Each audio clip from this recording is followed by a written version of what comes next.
Greetings and welcome to the 1 Minute Message with Nicolette, where I share easy ways hard workers like us can improve our well-being by nourishing our most important relationship, the one we have with ourselves.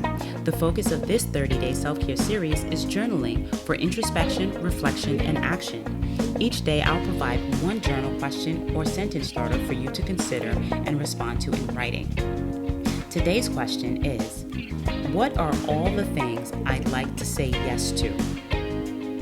Spend some time thinking and writing about this. You may also consider starting or ending your session with a guided meditation to help you prompt or process your thoughts. I've linked to a few you can try. I'll be back tomorrow. In the meantime, be sure to subscribe to this channel to receive the next question or sentence starter in this series. Leave a comment and let me know how it goes.